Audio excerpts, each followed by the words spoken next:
All right, I am going to call the meeting. Right, I'm going to call the meeting to order. Welcome to the Design Review Board meeting at Thursday, May 21st, 2026. We're going to, I would like to have a motion to approve the agenda. I have one thing on the agenda. Yes. I would move that we delay the sign discussion until another time and pick a time when we can really concentrate on it. So we get the other people, business owners, et cetera, can come that are interested and we can really concentrate on it. I totally agree with that. And second All right. that. I'd like to move ahead with this because Jeff is ready to go and I've studied it a little bit and I don't want to forget all that. I think you guys have, my goal was, just to let you guys know, my goal was to get this to the, planning commission in July. So you've got this month and next is my goal. So if we have time, I can go through my, presentation. PowerPoint light. Yeah, and then we can come back and I can gather questions from you guys and then come back next month with any revision. Let's start it this time. Yes. Finish it And next then time. I would request that we have a meeting completely separate from our regular meeting to cover signs. It's just, by the time we get done with the rest of the meeting, signs are not top of our agenda. Yeah. And so we need time to just concentrate on that and come to a meeting with you. And we can check our next month's agenda just to see if we've got any applications. And if we do, we'll kind of see if it's minor, then we'll just. If we don't have any applications, then you don't need a separate meeting. But if we have any applications whatsoever, it's just too much for me. I appreciate that. And like you said, we can make a valiant effort to try to get business owners and others here next month. For that. I think the meeting is relatively light with 2 agenda items. So I'd like to make at least a start on the science thing tonight. If we have to continue that work session, that's fine with me. I retract my motion. All right, we can be hopeful and see how we do today, but we can at least just hear Jeff's presentation. He's got it ready if there is time after this meeting. So we'll hope that we can get to it fully to the meeting following this. All right, so do we have a motion to approve the agenda as it exists right now, given our discussion about the sign ordinance? So moved. Second, Second, all in favor? Aye. Oh, call the roll?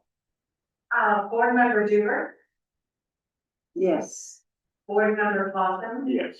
Board Member Rady, Yes. Chairman Knopf. Yes. All right, has everybody had a chance to look at the minutes from the April meeting? Yes, I do have a couple of questions. Okay. Or not questions, but corrections. Yes. On page 3, 1, 2, 3, 4, 5, 6th paragraph, a big paragraph. The word precedence should be precedent. Yeah, president, yes. And then page 7. The motion that I made. It's not vertical down spouts, it would be vertical down members. Is that, Jeff, would that, we're talking about those. Are they, they're not, They're not down spouts, we know that. yeah, they're not for raining. No, this is just the vertical down slats. Okay, The- yeah. The vertical Oh, Slats, Yeah, That's that's better. over flats. let's use slats that's good. instead of spouts.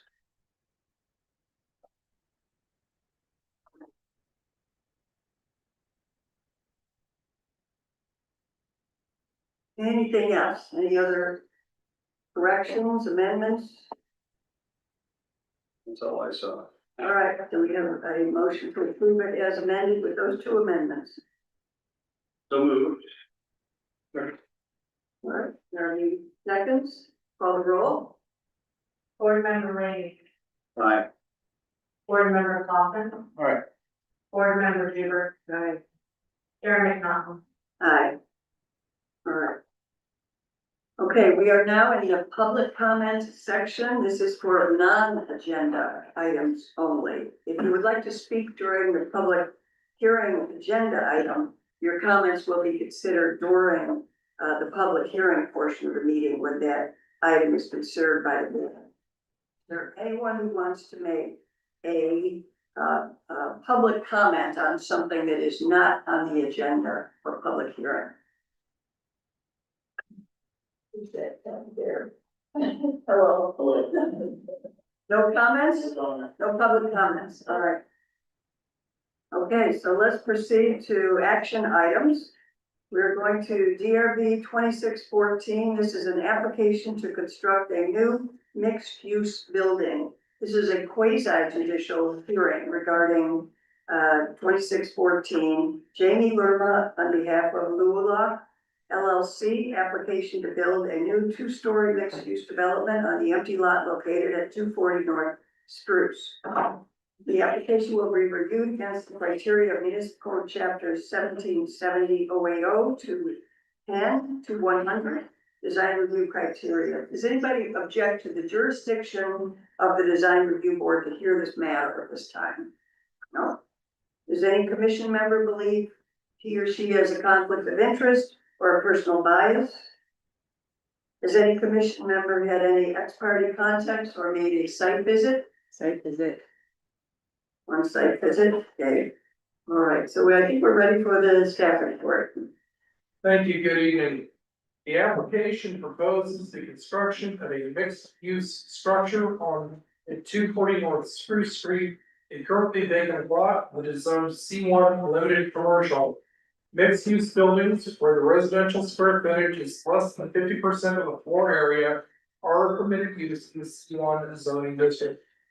The original application exceeded the 50% threshold, and the applicant was informed by the Community Development Department that a variance would be required for that configuration. The applicant chose to revise the application to conform to the 50% threshold, and that is the application that is under review by the board at this time.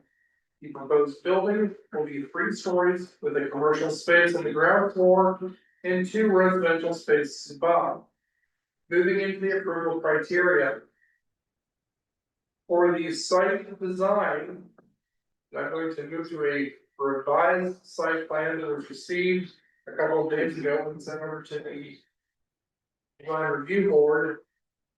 The subject property is a rectangular 5,000 square foot lot measuring 50 by 100 feet. The proposed structure will measure approximately 1,416 square feet and be located near the central rear of the property. The difference between this site plan that was received earlier this week and the original site plan that was sent out in the packet that you received last week is that the building is shifted approximately 18 inches to the north.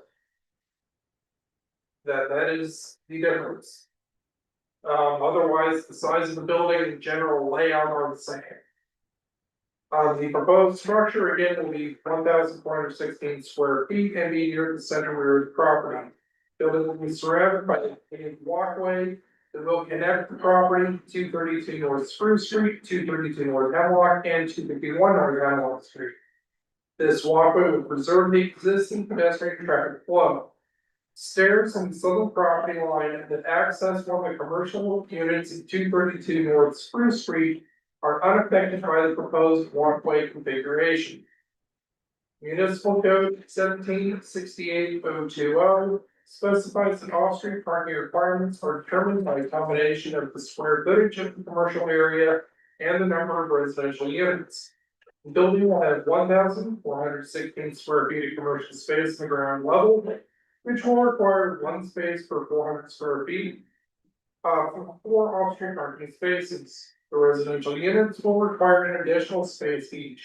The site plan shows 2 street parking spaces, and exhibit A7 is a parking determination from October 6, 2020, stating that the property has paid the city's parking fund for 5 off-street parking spaces. The use of off-street parking spaces is permissible under municipal code 1768. So long as those spaces are within 200 feet of the intended use. Multiple street adjacent parking spaces are on the opposite side of North Spruce Street from the subject property. The site plan shows the anticipated location of a freestanding sign in a landscape area facing North Spruce Street. No signage is included in this application, and future signage will be reviewed at the time an application is submitted to the city. Moving to the architectural design criteria. The C1 zone allows for mixed-use buildings with less than 50% of the floor area of a residential use as configured. This building will have a total square footage of 2,790 square feet. That will consist of 1,430 square feet of commercial space, 51%, and 1,360 square feet of residential space at 49%. The proposed structure will have a ground level commercial space configured as a restaurant with public entrances on the north, south, and eastern facades. 2 residential spaces will be located above. These will have living spaces on the lower levels with lofts above, and be accessed from exterior stairways on the northern facade. The apartment will provide a covered walkway around publicly accessible portions of the restaurant, and the overall height will be approximately 28 feet above grade, which is permissible in the C1 zone for buildings that have a roof pitch of 5 to 12 greater. Surrounding structures on North Spruce Street are generally single story, however, adjacent structures on North Hemlock are multi-level. The ground floor of the building will have boarded batten siding and the portion around the restaurant and on the covered walkways, with the remainder being shaped single siding. The upper floors will be shaped shingles. Sorry. The C100 commercial zone has a floor area ratio limitation of 0.7. The proposed structure has a total square footage of approximately 2,780 square feet, making for a floor area ratio of 0.55 on a 5,000 square foot lot. Conceptual signage is shown on the eastern facade facing North Spruce Street. No signage is included with this application, and signage will be reviewed separately at the time the application is received. Moving into the landscape criteria.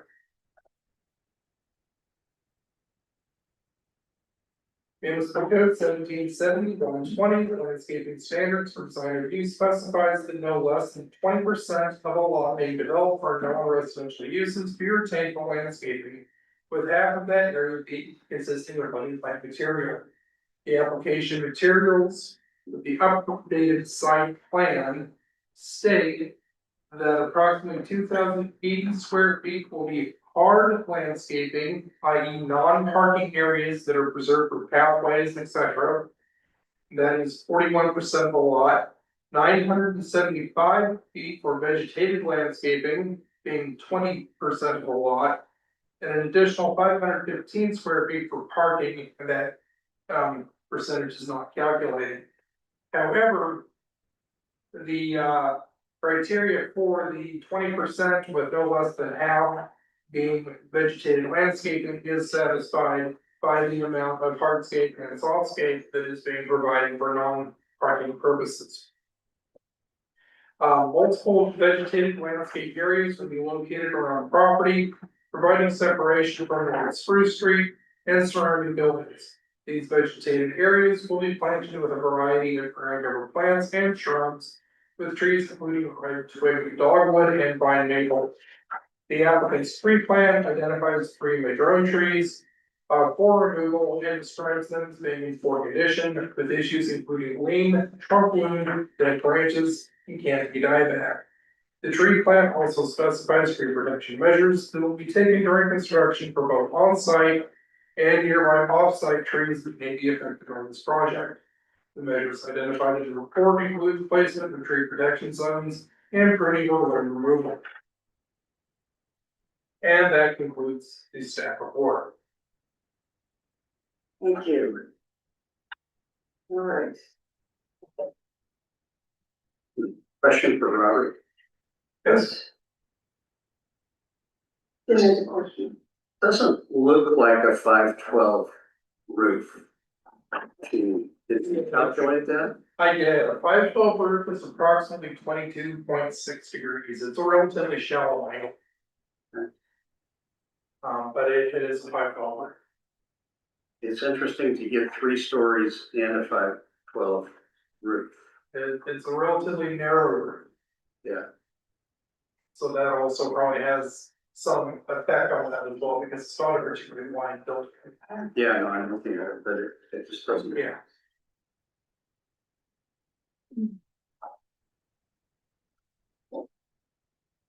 Any questions for staff?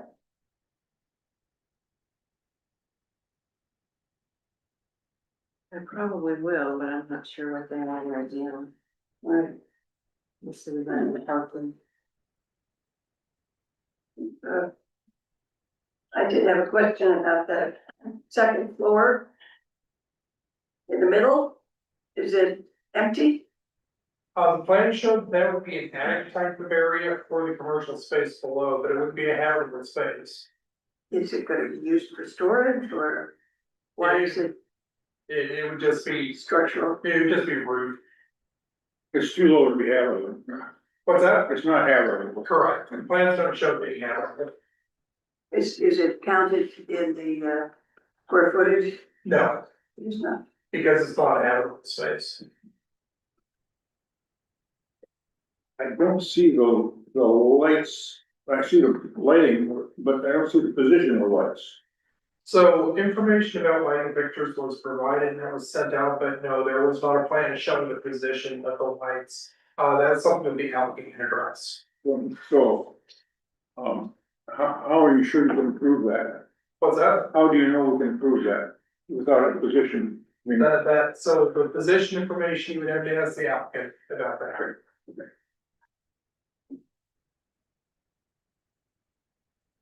All right, that's all the questions for now. All right, gonna call for public testimony. And, state that the pertinent criteria to be considered are noted in the staff reports and listed in the criteria sheets posted on the meeting page of the city's website. Testimony, arguments, and evidence must be directed toward that criteria and other criteria, the comprehensive plan of community code. Whatever you believe applies to this decision. Fail to raise an issue accompanied by statements or evidence sufficient to afford the decision maker a basis for and the parties an opportunity to respond to the issue precludes appeal based on this issue. I have to read this because we're Yes, just I like it. prior to the conclusion of the initial evidentiary hearing, any participant may request an opportunity to present additional testimony, arguments, or evidence regarding the application. The design review board shall grant such request by continuing the public hearing or leaving the record open for additional testimony, arguments, or evidence. Okay, persons who testify, this does apply to you, shall first receive recognition from the chair, state their full name and mailing address, and if appearing in a representative capacity, identify whom they represent. So you may proceed. My name is Jamie Verba. My address is P.O. Box 825, Cannon Beach, Oregon. And I am representing the applicant. All right, I'll be the general contractor on this project. all right. Thanks for giving me the opportunity. Thanks for the staff report. I don't have a lot to add to that. I think they covered all of our factual basis and floor area ratio, parking spaces. I just want to talk a little bit about how we came to the site plan that we presented to you, the landscape plan. that site plan that we presented was done in cooperation and coordination with our neighbors, all the abutting property owners and many of the business owners in the area. And the predominant comments that we got from them, some of those pretty strong comments, were they wanted to maintain, pedestrian traffic flow in the area. The businesses to the south and to the west of the subject property are served right now by some existing pathways that are on our property. One of the first things, and the other comments that we got were that they wanted to maintain some open area too. So what we did from our original design that the original design that we came up with was we moved the building to the east 7 feet, and created 12 feet of open space behind the building between our property and the property to the west. And that allowed for the existing pathways that feed 232 and the other businesses that front on Hemlock Street to maintain that traffic flow, that pedestrian traffic flow. And the property is unique in that the crosswalk from the city park and these parking areas here directly feed the existing pathway on the south border of the subject property. So we've maintained that. Can we put the site plan up? So if you look on the south, the bottom of the page there, along the south edge of the property, there's a landscape strip that has existing trees in it. Those are all being maintained.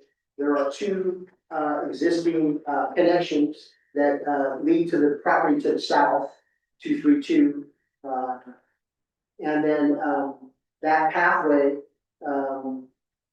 feeds off of the crosswalk. There's an ADA ramp there, and then directly straight through 240 and 232 to the businesses to the west. And the pathways there, you guys have all probably walked through there before. The pathways go to the north and to the south and feed those commercial areas. So we accommodated that by moving the building to the east, and then as staff noted, we're moving the building 18 inches to the north to create a wider pathway between the two buildings. So yeah, and then to the east of the building, or to the west of the building, we've got a landscape area in the back there that kind of maintains the existing open space to the west.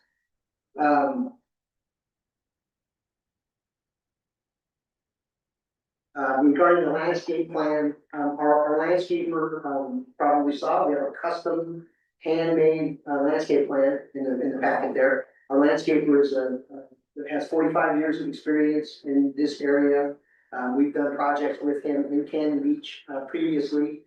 They've come before this board, and we're planting exclusively native plants, and there's a wide variety of them in there, and they'll be planted under his supervision. So you can see that there. One thing I did want to note is that regarding our arborist report, we're actually only removing one tree, and that's a strawberry tree that's diseased and kind of in the way of the path. I think the staff report said we're removing several others. There's only one tree proposed for removal. We're retaining 5 trees.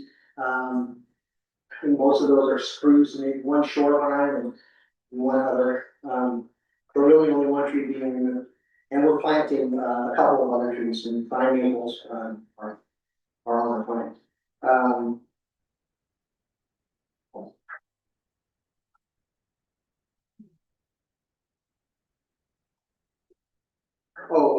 Regarding site lighting, we're proposing, those are marine grade, dark skies compliant light fixtures, and those will be on the building by code. So one outside of every door opening into the building, that's required for the residential and for the commercial. There will also be some low light, signage lighting under the overhang, under the eaves, as you enter the commercial space. The only other lighting that we're proposing is some uplight on the proposed sign when you get to that stage. And landscape lighting, no other lighting is proposed.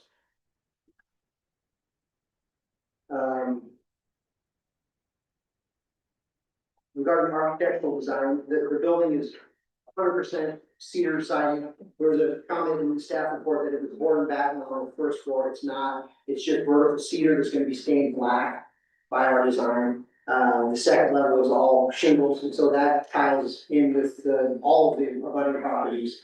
The building is tall at 28 feet, but we only have 55% lot coverage, so we're not crowding the property lines. It lets a lot of light in. Landscaping that we're surrounded with. I think that's it. You have any questions?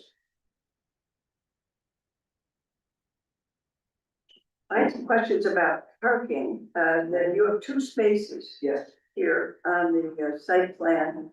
Are those for the residential residents?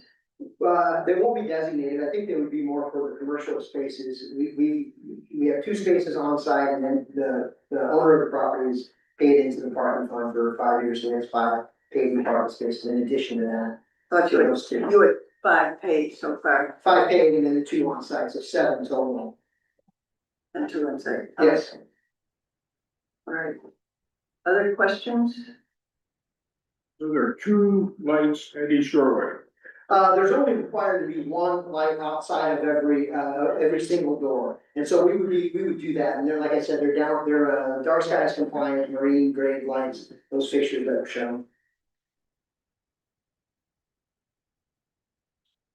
So my question is, if you weren't required to have 2 on-site parking spaces, would you have located the site design where it is? We probably would have modified that a little bit. I'm sure we would have pulled the building to the east, somewhat, because we've got 20 feet in front of the property for parking space that we can use. Maybe for some more landscaping or outside seating or, Just community common area too, like that is just such, there's so many businesses around there. yeah. And it just seems right now that you're basically putting a black wall with little sidewalks around, and then you're gonna also have a covered sidewalk around the first floor. And I don't quite understand the off-site parking. I do because as a property owner, I've paid into it. But my understanding is you have to have a business license in order to maintain the parking, your off-site parking allotment. And the kite shop has been gone since 2020. So I don't know where the 5 off-street parking places are coming from. But then reading the code, you can designate anywhere within 200 feet in a straight line from your business, which brings it to the park only parking spots. And I know the city has talked about kind of finding some relief in the parking requirement for development. And I'm just really left wondering if there's any way, because it's been brought up, to try to avoid putting hardscape parking on site. And I don't understand the off-street spaces that are being talked about and how those have been held with no business there. So I feel like some clarification maybe from the planning commission. And then, I don't know what to think about, the stairway that's 4 feet into the property line and how that is being resolved and. Private, being resolved privately, and it's resolved there. Yeah, well, I figured if there was an issue that somebody would be here to speak to it, so that's good. Yeah, that's good. And I guess that's where, if the parking could get, I'd like to see that building brought east so that there's more of a common area, like there were sort of so open, because all I can visualize is coming through the leather company and seeing a big black wall there. And having it so close to the entrances of all those buildings, I don't know how inviting that is. And so, and then 28 feet, that's huge, you know, and to call it 3 stories, I mean, I think I heard talking about 2 stories with a dormer, so, you know, now here we are right to 3 stories. And I appreciate the residential aspect of it, because I think downtown should be offering and developing some housing, so. Those are my questions at this time, or comments. I'll turn it over to anybody else, or what we have. Next. So on that parking issue, I think you were there 2 or 3 years ago when we did that session with Aaron Matusek saying that if he wasn't required to have parking spots, he put 8 units upstairs right across the street here. And on Spruce. And of course, he's moved ahead. I mean, this was 2 or 3 years ago. And I don't know that we can say, you know, it could be 2 more years before we had any kind of consensus from planning. Well, that's what a variance maybe, just because two parking spaces, especially because you can, Variance. no, but the planning commission can. Yeah. And that's, I would like some clarification for auto, because if we get faced with this again, you know, and I'm reading off-street parking, you know, and some of it, you can designate any parking space you want. Almost, but then I get confused, it's gotta be within 200 feet straight line, so. So let's bring it back to tonight's application. Parking is going to be on, the city council's, you know, we've got, some code rewrite, meetings coming up with them. It will be discussed with that, and I know they're wanting to get into the parking as well as soon as possible, and that's going to be recommended to, you know, I talked about putting these into packages so that we can get them through. But that is one of the, next topics we will talk about, but unfortunately, we have, other things that we have to get done prior, and this current application that's before us right now meets the parking requirements. Jeff, I don't understand how it meets the off-street parking requirements. Because it has, in fact, an exceed, so it only requires 6, from my understanding of the ordinance, and they're providing 7. And that is because, and this was known when they purchased the property as well, that they had been paid into 5 spots, and it's continued, it was never dropped, it was continued to be paid, even though there's not a business there and in operation. And so the city has written and come to the agreement, that they have 5 spaces, there. If not, you know, like you said, then we'd be looking exactly at not even being able to build what he's building there. Because that even makes it more difficult there. And so. Why we can't want you to use solve the this, 2 for the but we residents? cannot- Five, he's only using 4. It is not this body's to argue over parking. And if it's going to be over parking, then that would be a parking variance. Okay. And it's not required. All right. It meets that. But let's let her finish her record. What were you about to say? I'm having a challenge understanding what you just said and how the code does not say that. The code states that you need to have a business license before, and you have to show a plan for off-street parking before you can begin. And where's this ordinance that states that you have to have a business license? So they made a separate agreement for the years that there's been no business there, so with the city. Well, they made the original, the kite shop had gotten in here. There was a time frame in the 80s to 90s when they allowed people to to pay into this, parking maintenance fee instead of requiring one-side parking. Right. And that's why we have what we have today. Because you cannot do, as the Moon property showed, you cannot do these types of buildings today. And all the nice walkthroughs that we have and everything could not be, it just wouldn't work with our current code. And hasn't worked ever in our code. That's what people I just don't think understand. And I know that, Mr. Matusik has had his hand up, but he cannot speak until we get through this work. In fact, we should be asking questions of the applicant at this stage, not, specifically the staff. Let's get through the proponents and opponents, and then you can ask all the questions you want. But All right, I'm gonna move for a continuation of this hearing. you can do that, yes, but I would ask you to ask, you have the applicant here, ask him any questions you want right now, and then let's move through the public process.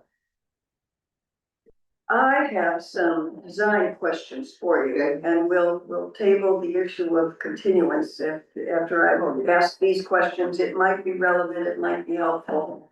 It looks to me like this, design is a tad monolithic and high.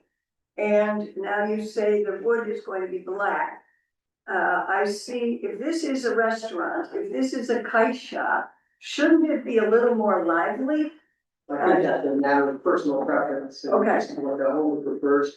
I would also say that it's not monolithic, they've got towers on either side, you've got tall sections of the building on either side, and the lower section in the middle. The ground floor of the building actually sits back 7 feet inside of the upper store, so there's some visual interest there, took it down.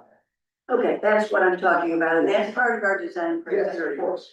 So I'm wondering if that was considered when this was designed to integrate with the spirit and the look of that very interesting block that you're on. Yeah, well, buildings are getting more modern, the designs are changing slightly, but it does have the elements with the gable roof and the shingles, that are gonna gray out, over time. So it'll work good, that second story will look like this around the building.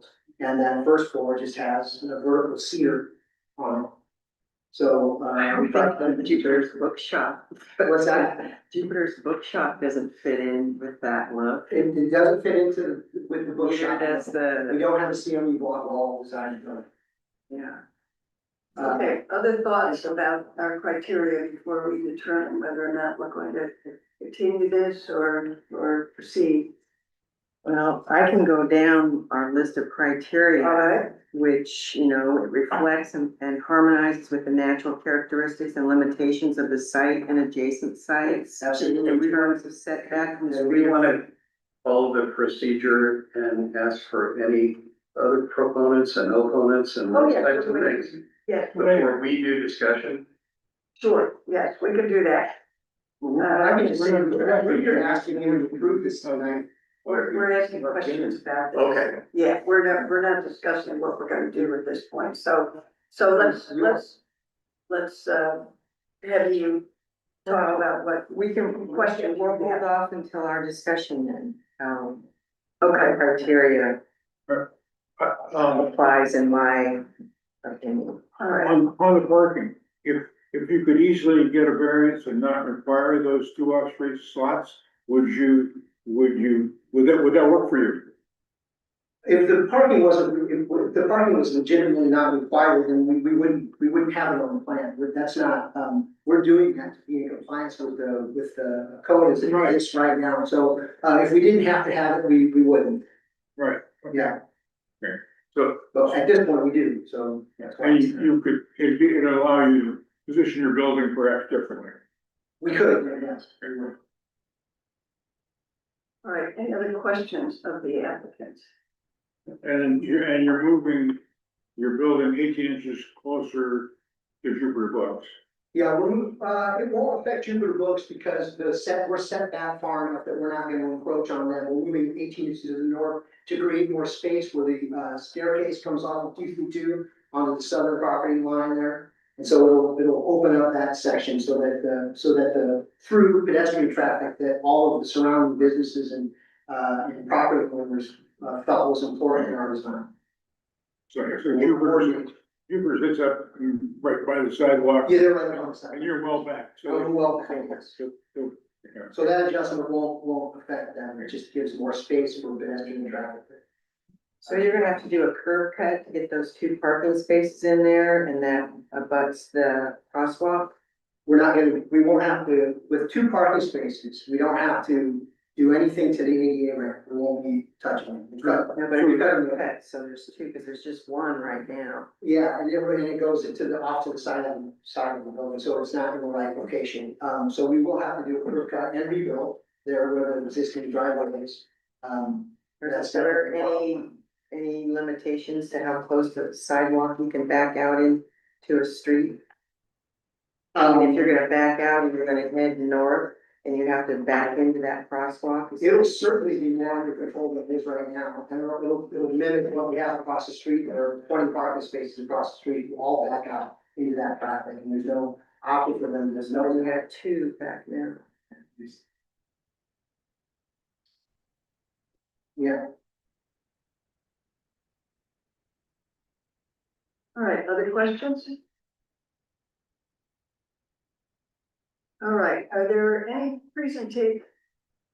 so we're done with questions. I'm just gonna ask if there are any presentations by proponents of this application. Hearing none, are there presentations by opponents? Yes, there is one. There is one, all right. Yes, Aaron Matusik.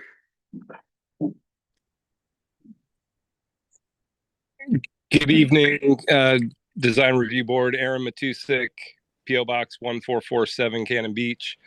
And I know you went to opponents, but I'm actually a proponent. So I just want to make the record clear there. And I am a proponent if assuming that the site plan as amended that was submitted earlier this week is untouched, at least untouched as it relates to the walkway between my building, which is 232 North Spruce, and this proposed development.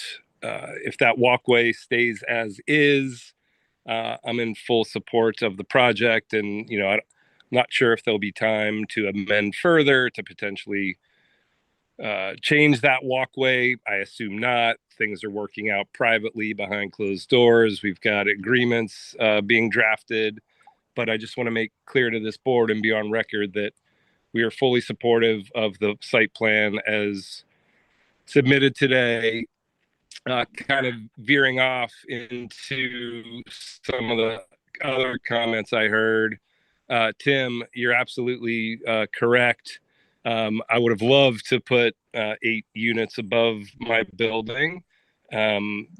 Nothing, got done to that end. I tried being on the planning commission, various committees, and here we are with that parking issue still being, what it is. And so, Anita, thanks for bringing up the parking with this current building. And frankly, one of the discussions I had with Jamie and his team was, if I was still on the planning commission, I would be in support of a variance to get rid of these 2 parking for the reasons that you've brought up, these 2 parking spots. Number one, I just think it's ugly. I think there's some safety issues. I think we run into the Kramer Walker building on Hemlock that I know we're all not happy with, having those parking spots sort of dominate the way Hemlock looks on that north end before the curve there. So I think we're running into a similar situation here with requiring parking. Jeff, I agree, it is what it is. We are where we are. And so it's probably not a matter for this board today. The plan is submitted because they had to. And so they clearly wouldn't have gotten anywhere had they not submitted parking. I don't know if they're going to submit a request for a variance or not, but frankly, I would support that, again, assuming the walkway between the 2 properties stays as is. And so, and Tim, someday, if we ever get it together and get rid of the parking requirement, I just put about $2 million into into my building between the new sauna spa that's set to open shortly, and a new roof, and moving the cafe and the boutique. And so, we're probably not interested in tearing that roof off at this point, and disturbing the businesses. But, my architect, we've talked about the possibility, if this ever does happen, of just building in the existing parking lot residential spaces, whether it's, some covered parking below, and then get 3 or 4, maybe more units, depending on how we designed it. We could kind of drop a structure above the existing building without too much interruption. So we're still interested in building some affordable housing on that site if we could. But the grand plan of dropping a second story over what exists probably isn't in the cards right now, just based on what we just did over the last 6 months. But yeah, so sorry, long-winded, lots of issues. Fully support this project as long as the site plan stays as is.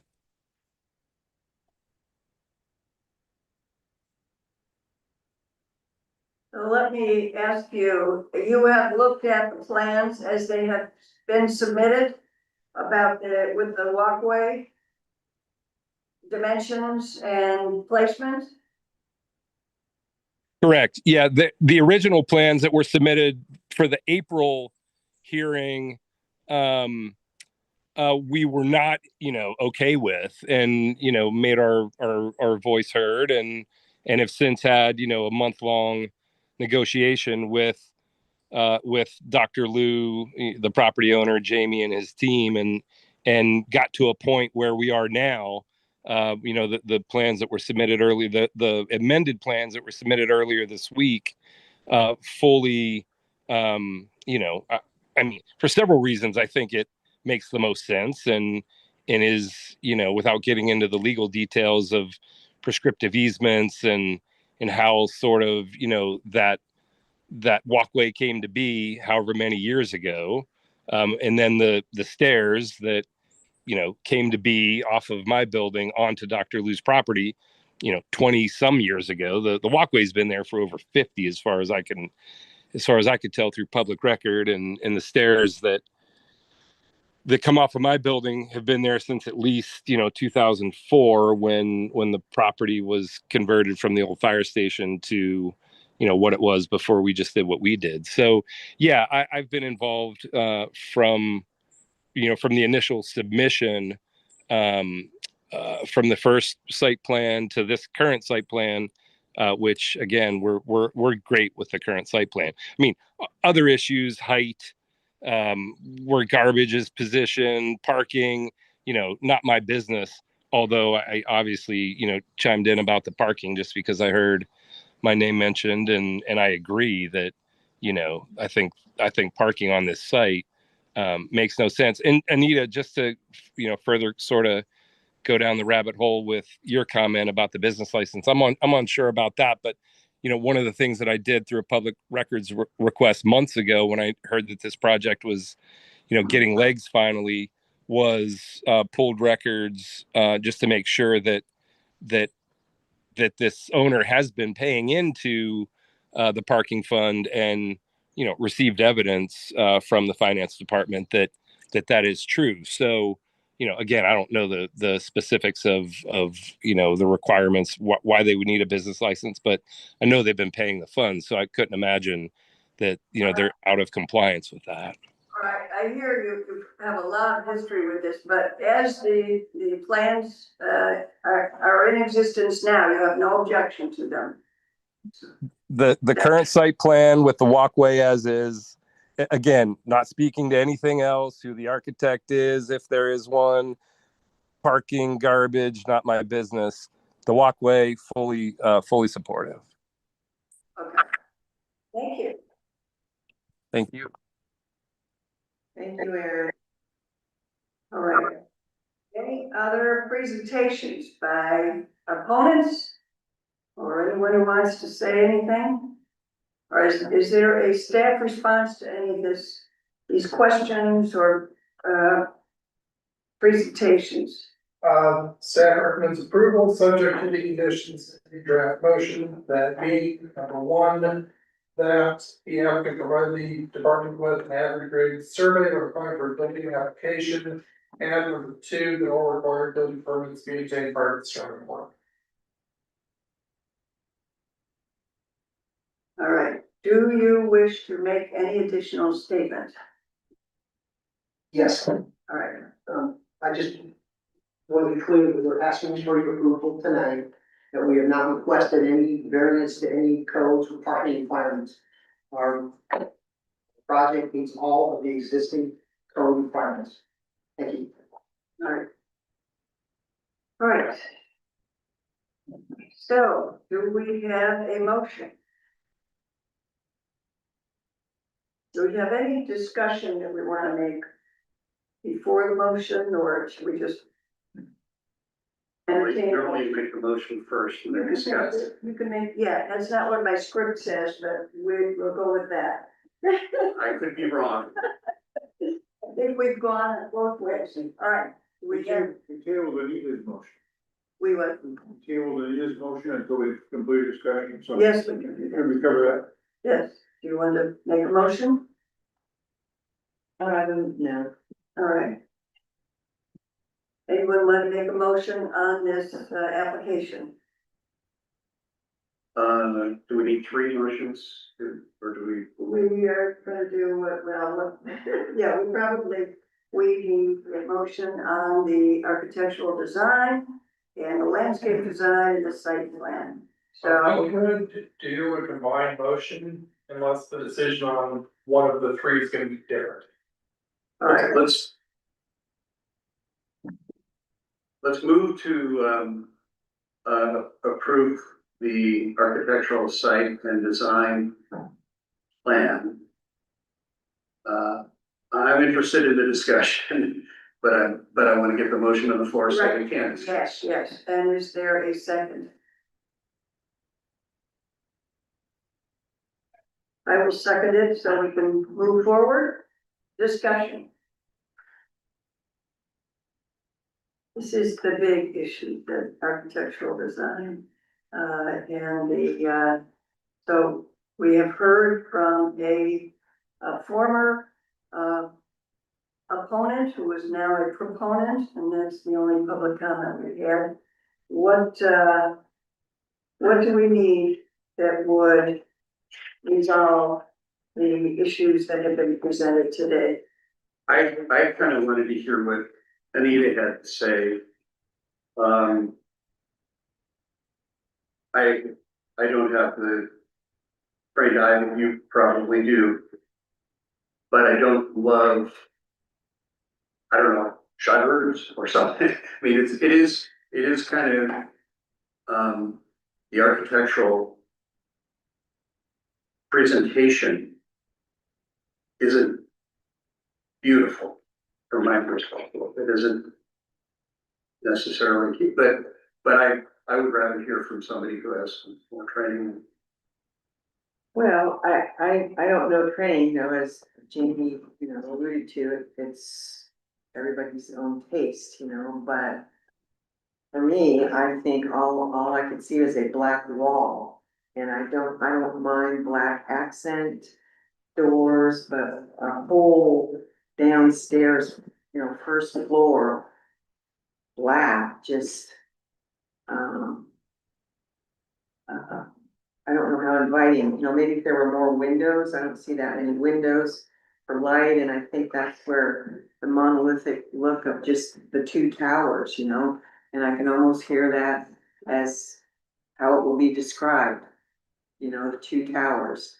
And It I don't doesn't, know, I it doesn't suppose, have eaves, it doesn't have, yeah, projections, it doesn't have anything with character, and we're gonna put our first three-story development right downtown.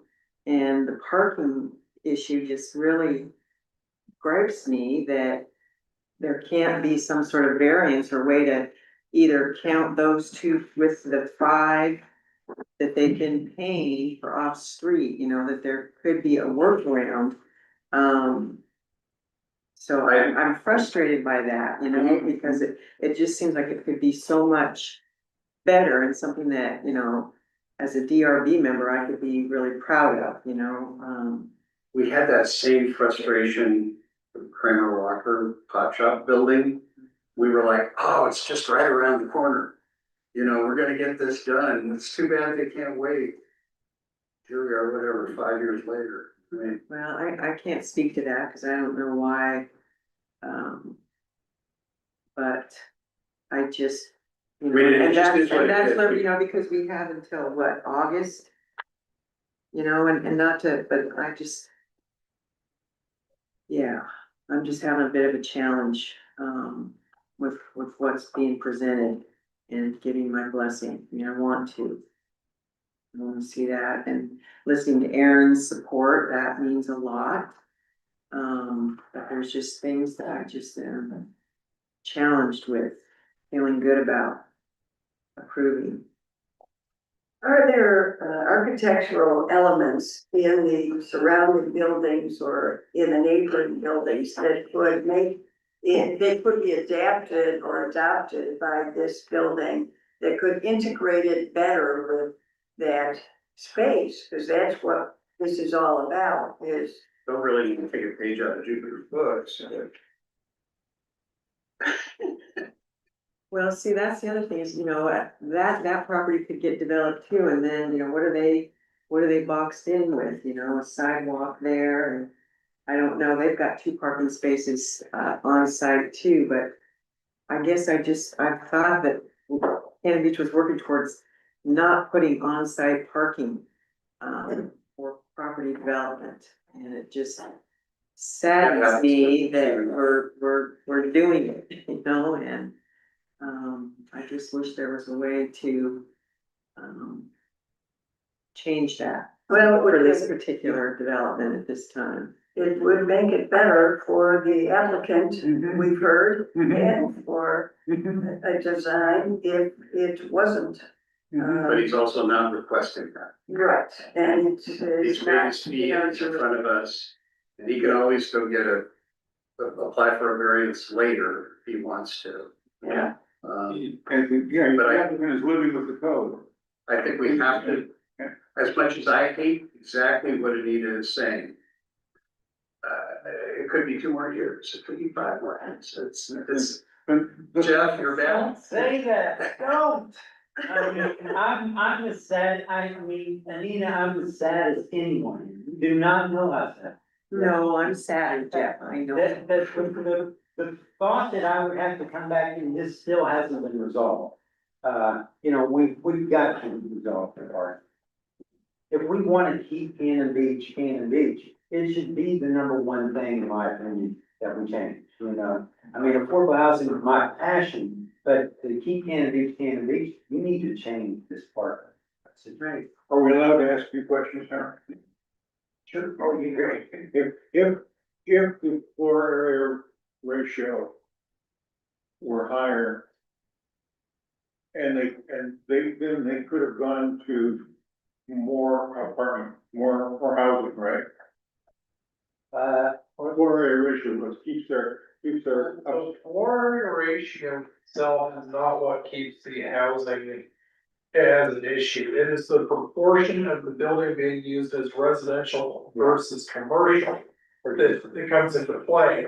So no more than 50% of the building can be residential without a variance. Yeah, so once again, we have a restriction in place that restricts our housing. Yes, In a commercial Which doesn't make a lot of, the restriction doesn't make a lot of sense. Show up at the planning commission. Yeah, well, yeah, but. Yeah, you know, when you guys were talking about, you know, I wanted to go to the planning commission for variance of parking, my hope would have been, you know, that right what you just said, go to ask for variance of that. You know, 'cause I would love to see affordable housing above this, but, And we restricted them from that housing in a couple of ways. yeah, but these are all, some of these actually are proposed to be changed in some of the first ordinances going through, or we before them in July. But, you know, not all of this, but that, you know, incrementally over the next year, my goal is to get all of these things before. And they wouldn't have the twin towers if it weren't for, Well, correct. The original application didn't have the twin tower type design. The original application was 4 units all across the top. yeah, so the housing increased their floor area ratio. And therefore, Yeah, they, it decreased the floor area ratio. yeah, when they changed, yes. So they could comply. So if we didn't have the floor area ratio, then the twin towers wouldn't be there and we would have more housing. Well, basically, the answer to your question is that the commercial, the C1 zone had different language regarding proportion requirements. Yeah. Or, you know, for residential versus commercial use and different off-street parking requirements, then we could be looking at a different building. They could go to the planning commission and get variance of them. Maybe all of these things. That was what we notified them, is that if they wanted to go with the original design, that would require a variance. Yeah, but you decided not to do that. We decided not to do it because that's also a jackpot. We don't know what the results are going to be of that. If we go outside of the existing code, we could get rejected for that too. That has happened to me personally in the past on multiple projects. So we decided to forego that route and to make our project comply with the code as it exists right now. And Well, here's the after other we thing. approve it. Here's the other thing I'm not understanding is that you've paid for 5 parking spots and you got 2, but you're only required 6. Parking is a premium, and why would you not capitalize on the extra 400 square feet you have of parking? Well, you're saying, Because it gets remove more more area. area spaces, is that what you're saying? And then we use the 5 and then we have some else to go on site? Yeah, Well, or use, You make that a condition, I'm sure we would do that. I mean, make it a condition and we'll do it. well, I missed that. I'm sorry. What did I get myself into? Make it a condition. Make it a condition and we'll do it. To add 400 square feet. Well, no, we would. Or to do a bistro garden dining. You know, use the 5 in the van for, to meet our sales. Well, that's what I would like to, I would think that you could use the 2 with the 5, or you really just have 1. you wanna be heard, And what's let's see, going on? sorry. Well, no, I was just gonna follow up that I personally, just from the professional perspective, I don't think you can condition that because you can, I don't know how we would do it. I mean, if you're wanting to remove that, you can, what we're saying, you met the, whatever. I'm just saying because you're not that's not under the, yeah, it's not a design kind of thing, but you can put it in your findings that, you know, you would recommend removal that's if it's, you know, if it's regulation, which it does. So that's all you have to say. Since we're frequently told that aesthetics are important, this could all be under aesthetics. It really. We don't could. like the aesthetics. Yeah, Okay, yeah. Well, you think that's what, even in that landscape portion or whatever, you know. and these guys have done an amazing job of working within the box we gave. Yeah. Yeah, and so, I guess what we're really questioning is, can they get out of the box now by going to planning? Or do we wanna push them into? For what we're discussing, on the removal of one parking, they do not do that. Yeah. But again, then just to go back to the black now, there's no black buildings, there are no black buildings in Beach. So, and that is something. That's right. Yeah, and it's gonna be right there. Yeah, Come right. on, we're gonna block it. Can I ask, I heard you say this, so this, the shingles that will not be stained black, that they will age out. Going there, yeah.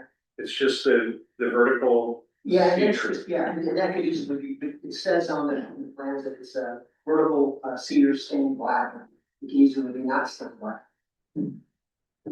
So would you, Oh, would you be comfortable with a Yes. condition that you just let Yes. that age out or observe Absolutely. stain? absolutely. I mean, and black trim around the windows or the doorway, Yeah, sure. Make it so you know, much. just as a trim, but not as the whole. I understand what you're saying, and I agree, that'd be an easy word for us to achieve. I like that. Okay. I think that's a good starting point. So residential parking doesn't need to be on site, right? He doesn't have to have two on site residential parking spaces. He could just have one with the. because he's got 5 paid for already and he needs 6. The parking spaces simply have to be within 200 feet of the property. Okay, So then you could just designate parking over here for this, cause he's got 5, so you just need one more and then. I don't think that One, yes, has to be one. yeah, That's what we're trying What to is determine, why does it have to be on Probably site? right. Yeah, I would, I'd recommend that handicap. Why does it have to be on site? Because, he only paid for 5 also. There's Right. only 5 satisfied alongside, paid for. You need 6. Still needs 6, so he needs one more on site. and that could be the handicap. Yeah, Okay. oh, yeah. You would want handicap proximate to the building and everything. All right. Well, that said, do you understand that you really don't need that extra parking space? And would you do something more design friendly with that extra space? Yes, I think more landscaping is what we. All right, great. Well, what about this? What if, is Aaron still on? Aaron Yes. seems like He's still there. Mr. What Manuzik. what if you, they're probably gonna have a handicap spot, what if you guys share your spot, your handicap spot, and you've got your 5, and then that would, You're still gonna need one on one side, whether it's ADA or regular. right, but can't you Unless designate, you get the parking variance. That. but you can designate where your parking is, it just has to be within 200 feet. So he could Oh, designate a spot with Aaron, rent it or something, and that might be a way to no, get rid of it. because that side has got its own requirements, and so you can't, buy off on another side. Well, and so our parking lot is on the south side. I don't know if that's within 200 feet, but sure. I mean, the one handicap spot that we have in our lot is rarely used. It's probably used more than I think it is, but it's rarely used. So if that somehow eliminates the conundrum of them having parking, sure. I mean, we're drafting up agreements now, so that's something we could certainly talk about. I just don't want them, to get rid of the parking and then suddenly, again, the walkway is all I care about in between the two properties. So if getting rid of the 2 parking spots doesn't mean that they're building into that walkway, sure, I'm all for it. The residences do require parking? No, No, not at all. There is a requirement for, yes, for parking, but that's taken up by these off-street funds that they've got with 5, and then they got one more that they have to, and they're not assigned. Why would that be allowed? How can they designate parking that was really set up for tourists and visitors? And how can you set that, how can you They do did that? that back in the 80s and 90s, and they stopped them. So they, in the 80s and 90s, the rules are that if you can designate some of that for residents. No, it was just designated for, a tax on it. any kind of use within that district. But if you have residences, you still need to provide resident space. Well, yeah, but they could still buy those, there's plenty, I mean, there's plenty of those that had happened during the 80s and 90s that were for businesses and residences, and they just put it into this. So they can buy more? No, we can't do that anymore, not current, no. It sounds like we're double dipping. Well, one problem is that when this code was written regarding the off-site parking. Generally speaking, the downtown area didn't have a lot of mixed-use buildings. It was primarily commercial. And so as we're increasing our density, we're seeing a different change in the mix of our building type. And that's creating different demands on the off-site parking, on the off-street parking. So we're seeing situations like this, that code probably wasn't designed to deal with. Yeah. I'm sure this was a significant asset to purchase. I mean, without this, Right. the lot would not be Right. really developable. Yeah. So Sure. whoever, And because of it, it's being developed in a way that just isn't its full potential, you know, and that's frustratingly sad. You know, and it sounds like right here. everybody's trying to work something out, but as we sit here and are being asked to approve it tonight, We're on the architectural design, so we don't have a motion, we've made some progress in terms of maybe changes to the design that might be more like not monolithic black, the black trim versus, and then cedar stain, which sounds like it's acceptable to you. Do we have any other things we want to talk about, discussion to help us get to a yes or a no on the architectural design motion?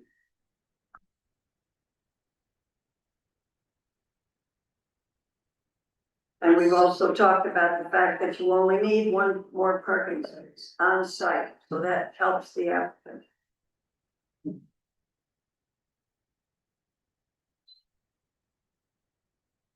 I'm at a loss to criticize the design, except I don't like. I don't, it's more the way the windows present to me, and I'm like, oh, shutters, well, no. Pediments, no.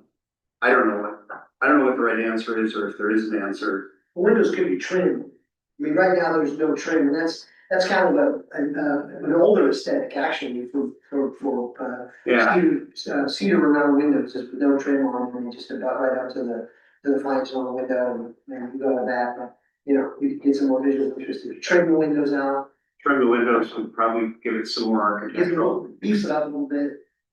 There's a little more visual interest. I mean, does anybody else have that? I do. But I think that everybody's monitoring to those kind of suggestions, this is the one design, I think it's open to those. Okay, yeah. I think the design is very modern and it also makes it even look higher when you have those tall windows right next to one another. It looks like a different city. So you can bring those back and certainly, but what you want approval on is the basic architectural design as with our what we've agreed to here. Well, Yeah, allow me to amend my motion. okay.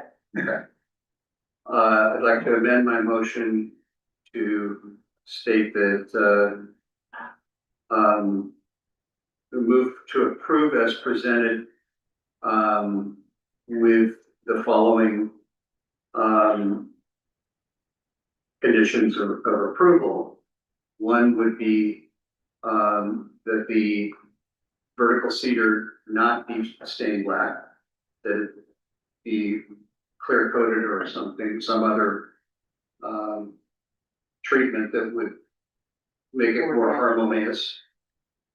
Second, that we would ask the applicant to return it. I'd like to approve this, but ask him to come back with a window design that we could look at. I don't see any reason to delay the project. But there's all kinds of different window designs. I didn't hear what you're concerned about, the window design one? I just don't like the lack, I like the lack of design, the lack of, and so, yeah, trimming them out might make it look incredibly more interesting. And one way of doing that is black trim, which is one suggestion. or, you know, cedar around it. Let's let the architect figure that out. Do that, yeah. And want your architect to do something pretty, Pardon? just want to do something that looks better. Looks better, yes. So give us an alternate on the windows. We can approve this, but they can come back and resubmit the windows at some future date before we get.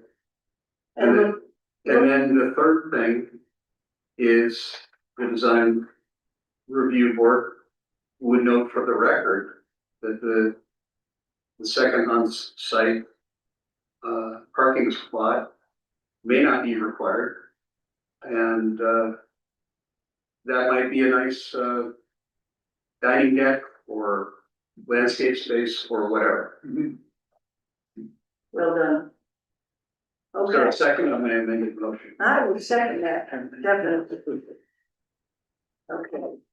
Any discussion on that motion, that amended motion, which gives some freedom and some space and with approval? So hope for the future, yes. Question, is this a motion for all three application or for one component? All three, All three, okay. yes. That makes sense, okay, for the landscape design, For the general design, Yeah. Sure. And just one more thing, we will, look into, whether that needs to be ADA or just a regular parking, with Alvin and, talk that over with him, and then we'll, follow up with that. that's a great idea, okay. All right, so that is a motion on all three matters, architectural, landscape, and site plan. Other discussion? Call the roll? Board member Rainey. Aye. Board member Hubert. Aye. Board member Coffin. Aye. Chairman Knopf. Aye. We'll see you back here. Thank you. Good luck. All right, so we've got a application to construct an ADU, DRB 2617. This also is a quasi judicial hearing regarding by Jeremy Kilrow on behalf of Jamie Osborne. Application to build an ADU at 3524 West Chinook Avenue. It's an R1 zone. Application will be reviewed against the criteria of Municipal Code Chapter 1770 OAO for 100. Does anyone object to the jurisdiction of the Design Review Board to hear this matter?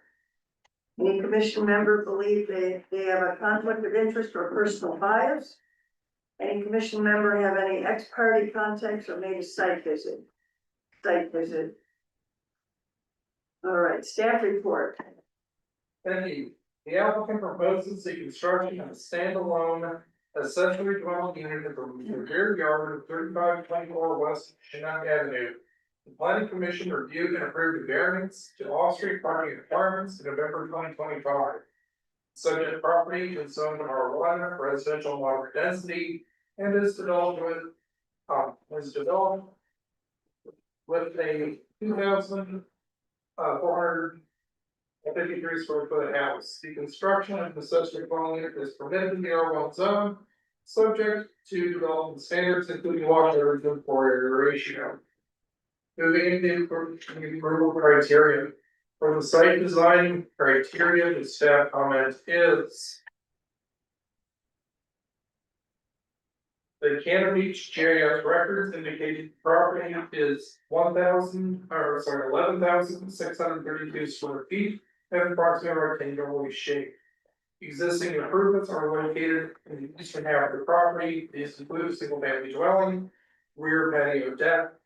The driveway in front of the house is less than 15 feet deep and insufficient space is present for an additional 9 by 18 foot off-street parking space that would be required for the accessory dwelling. For that purpose, the property owner was granted an off-street parking variance in November 2025. At present, lot coverage is currently 25% and the floor area ratio is 0.21. The proposed ADU will result in a lot coverage of 32% as per the site plan and a floor area ratio of 0.31. This conforms to the development standards of the R1 zone, which limits lot coverage to 50% and a floor area ratio of 0.6. The place conforms to establish minimum setbacks for the zoning classification. Project schematics indicate the first floor of the ADU will have a garage, and the garage will be oriented to face west for the US Highway 101. This garage will not be connected to West Chinook Ave, and there is no known access permit from the Oregon Department of Transportation to connect the property to US Highway 101. Moving into the architectural design criteria. The staff comment is the proposed structure will be 2 stories, with the ground floor being a 2-car garage, and the second floor having the accessory dwelling unit. Both stories will measure 600 square feet each and be connected by an exterior stairway that will also access a 275 square foot deck on the western facade. The roof will be low pitched and is shown as 0.5/12 with a maximum height of 24 feet. The R1 zone allows for a maximum height of grade of 24 feet for structure with the roof pitch of the low of 5/12. As the proposed structure indicates, the finished habitable space will be accessible on the second floor over what would be in most instances, or what would in most instances function as a garage. And yet its topography and siding will not permit vehicular access. The first floor garage area shall be left unfinished and shall not function as living space. Current municipal code 1772-080, any accessory dwelling is permitted up to 600 square feet. Moving into the landscape design criteria, no significant information is for the applicant regarding landscape changes or alterations for the project. Schematics indicate that shielded exterior lighting will be placed on the southern and western facades of the structure. And that concludes the staff report. Thank you. Is there any additional correspondence? No. All right, so let's see, we still have one person here. Call for public testimony and please state your name. I would have to read this before your testimony. Pertinent criteria to be considered are noted in the staff report and listed on the criteria sheets posted on the meeting page of the city's website. Testimony, arguments, and evidence must be directed toward that criteria or other criteria in the comprehensive plan or municipal code in which you testify related to. Failure to raise an issue accompanied by statements or evidence sufficient to afford us an opportunity to respond, or the parties an opportunity to respond, precludes appeal based on that issue. Prior to the conclusion of the initial evidentiary hearing, any participant may request an opportunity to present additional testimony, arguments, or evidence regarding the application. DRB shall grant any request by continuing the public hearing or leaving the record open for additional written testimony. Persons who testify shall first receive recognition from the chair, state your name and your mailing address, and if appearing as a representative, state who you represent. Is there a presentation by the, would you like to identify yourself? Yeah, Jeremy Carroll, 1320 Park Lane from Bureau. All right, you are the applicant? Yes. All right, do you represent the applicant or you? I put the application in for Jamie Hill. Oh, right, For okay. the home. All right. He described it pretty good. I don't know what else I can really say about it. Landing will see grass back to home. Okay. Yeah. All right. I don't know. Anyone have any questions of the applicant? I'm guessing you're putting it on top of that garage for a view. There's no view really, it's just for storage. I Okay, mean, they don't have them storage down there, so. okay. And one here for one. So there's no garage access because there's no, Yeah, there's an easement from the highway that will never get access from, it's really storage, it's. Kind of. Used for mowers and stuff. was it additionally intended as a garage? They never thought they would get it Oh, for access. all right.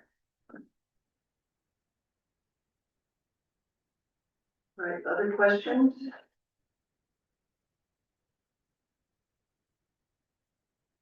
Not for me. All right. Okay, so, is there any presentation by proponent or opponent? I see nobody here. Staff response? Parking recommends approval subject to the conditions in the draft motion, and those conditions of approval may include. Number one, the applicant shall provide a community development department with an average trade survey when applying for a building application. Number two, the garage area shall remain unfinished as long as the current zoning ordinance regarding a 600 square foot limitation to accessory dwelling unit is in effect. And number three, all building permits shall be obtained prior to construction. Okay, so 3 conditions. All right, thank you. Do you wish to make any additional statements based on the staff response? If they were when I would be finished, that'll stay that way, I understand. Okay. All right, so we're closing the public hearing and we're gonna move to consider, is there a motion to approve the architectural design? Or to combine them with the landscape design and the site plan? Any motion at all? Before there's a motion, I just want to make a note that the planning commission did approve a variance eliminating the parking requirement for this ADU. Yes. And if they waited another 6 months, there might not be any system development charges, but Here we are. they're gonna get 18 grand with the SDCs. It appears to be a reoccurring issue. All right, so, that's good to know. No, on-site parking required for the ADU, so that variance has already been granted. So we have a motion to approve or deny the applicant's architectural, landscape, or site plan, or separate motions for that. I move to approve 2417 with the conditions outlined by staff for ADU. All right, so all three, great, all right. Okay, do we have a second for that motion? Second, all right, Harvey, call the roll. Board member Duver, Aye. board member Rennie, Aye. board member Coffin, All right, Chair McNaught. Aye. All right, Awesome. you're Thank approved. you. All right, so. Okay, so I'm gonna, ask for a motion to sign the appropriate orders after they're prepared.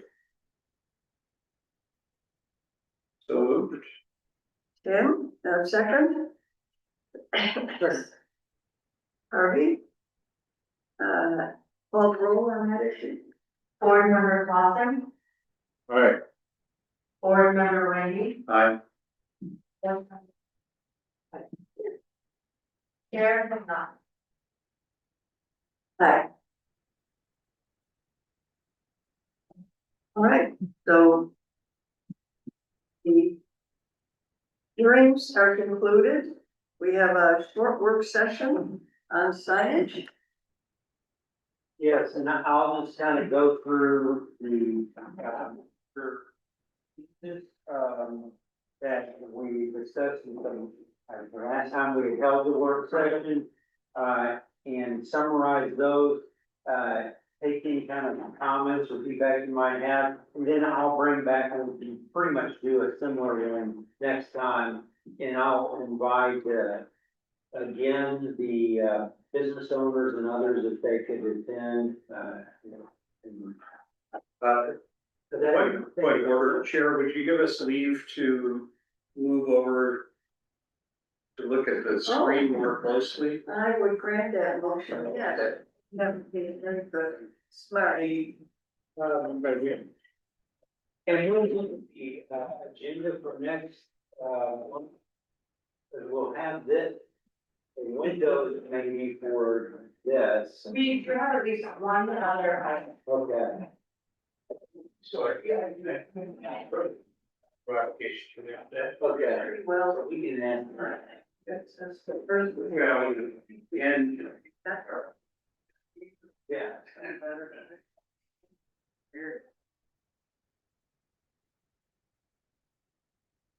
Next time we'll bring Bob. Okay, so. I'm gonna quickly go over the current signage terminology, you know, it was based on site frontage, business frontage, building frontage, so three different terms, which I really never found out. I never understand why that we had a business and a building. I think, Yeah. and that's what I try to do, is just combine those into one. So you'll see I've changed that. So in the current language, I got rid of the building frontage, and it will be business frontage now, as any reference to the actual business. Okay, and strike that, and you can see that, and then the only thing is I just took that, which faces the street, parking lot, or pedestrian walkway from the building frontage, and put that in the business frontage, and, that.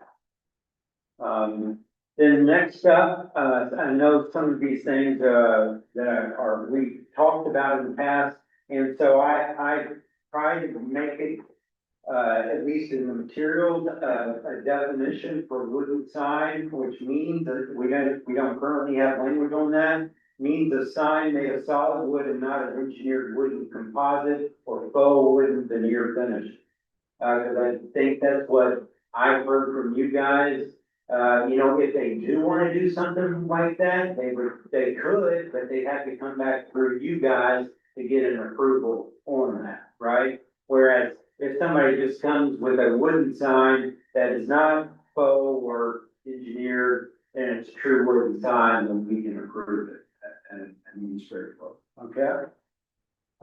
Every sign and all parts, portions, and materials thereof must be manufactured, assembled, and erected in compliance with applicable state, federal, and city regulations, including city building code and electrical code. I took that language, from other ordinances that instead of, we've been referring to that uniform sign code from 1985, and no one really knows where that came from, and we don't have that document. So I think that as long as it meets these, regulations, that's what we're after. And then, permanent signs should be constructed wood or have a wood exterior with acrylic or latex paints and recycled wood water-based paint, or be part of an awning. Window signs should be painted or etched on glass. Permanent signs consisting of other materials must be approved by the design review board. So I just clarified that as much as I could, that, I know there's, that was the best I could do with paints and stuff like that. I think there was, Michelle had asked about that.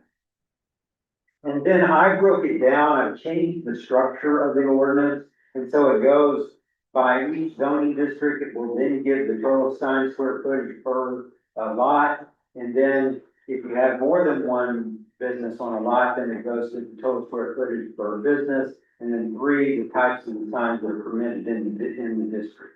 And so that's why it's been kind of changed around. What do you mean by lot? Yeah, Lot? so yeah, city lot. Okay. So 50 by 100 for the one we just saw tonight, for instance. And that's, so you might have, there's a few that, big businesses or businesses that do only operate one. The kite shop was there for years, and it would have been, per lot. But once there's 2 or more businesses, then that becomes a business complex, and that's how we handle it in this ordinance. And I've written that language to use business complexes more, when it's not just a single. And so that's how it's structured now. I don't think I changed the language that much really. I just kind of changed the structure a little bit and then tried to clarify, that, one lot gets 24 square foot freestanding sign. Each lot can have one of those. And so if it's a business complex, they share that 24 square foot freestanding, but then their individual businesses, we don't, that doesn't factor into that freestanding sign square footage, okay? Robert, is it possible to maximize the screen a little bit? Yeah, it's big, like, Only if we might like to read it. It's 5-1. Yeah, this, unfortunately, unfortunately, no, can't send anywhere. Okay. Well, so basically what I did was, put the, for this district, you're allowed to have, freestanding signs up to 24, and then you're allowed to have, wall projecting signage. And then the other types of signs in this, the window signage. One thing that I've added that we have not had in the past, and this is something I want comments from the business owners as well. But you'll see under window signage that say all signage visible by the public, whether from the public right of way, pedestrian walkway, or parking lot, shall not exceed 25% of the total window area. So, in other words, you're seeing a lot, I think, that are just putting up incidental type signage all over the window. And I've limited that to 25% of the square, this total window area. And then, all of our sign says it needs to, the largest letter can only be 12 inches. So any sign in the city is supposed to have at the most a 12-inch high letter.